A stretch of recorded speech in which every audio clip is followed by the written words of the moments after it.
The story of the Pilgrims began in England, in a place called Nottinghamshire. A group of people there grew increasingly upset that they did not have the freedom to practice their religion in the way that they wanted.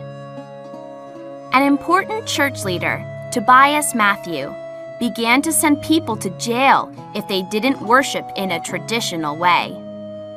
Fearing they would be arrested, the group decided to leave England in search of religious freedom, and in 1609, they traveled to Leiden in Holland. But after they arrived, it was obvious that there wasn't enough farming work for them. They were also worried they would lose their English identity. So they decided to return to England and seek a new land where they could start again in the new world, America. The Pilgrims had decided to seek a new life in the new world. They rented a boat called the Mayflower for the long and difficult journey across the Atlantic Ocean. They left England in September 1620. The voyage started well. However, when they were about halfway, they got caught in a violent storm that damaged the ship. They thought about heading back to England, but they were able to make repairs and continue on their way. In November 1620, after over 2 months at sea, they saw land. Before they went ashore, an important document called the Mayflower Compact was written and signed. This was an agreement that everyone would work together to help the new colony to prosper. The travelers explored the coast and found the place to build their new lives.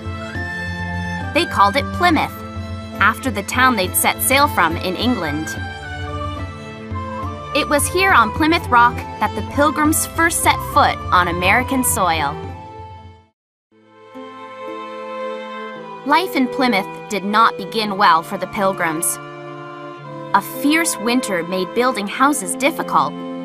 Most people had to stay on the Mayflower for a further 2 months. The cramped conditions on the ship gave rise to the spread of diseases. Of the 102 passengers that left England, only 53, just over half, survived the first winter. Food was also scarce. Just as it looked as if the Plymouth colony would fail, they received help from the Native American people who also lived in the area.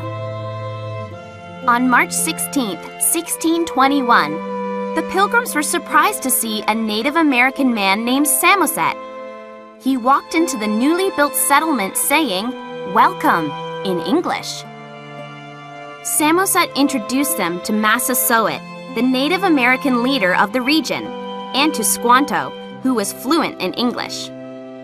Massasoit and John Carver, the governor of the Plymouth colony, made an agreement that they would help each other in times of trouble and not harm each other. Squanto became very important to the Pilgrims. He showed them how to grow crops, where to hunt, and how to catch fish and lobster. The settlement could now begin to grow and flourish. After surviving the first winter and completing a successful growing season, the Plymouth settlers held a harvest feast. The Native Americans joined them, and together they gave thanks for the food that they had grown. The Pilgrims provided turkey, squash, corn, and fish. The Native Americans brought 5 deer. Today, Thanksgiving is celebrated throughout the USA each year on the 4th Thursday in November. People still come together to share a special meal, just like the Pilgrims did.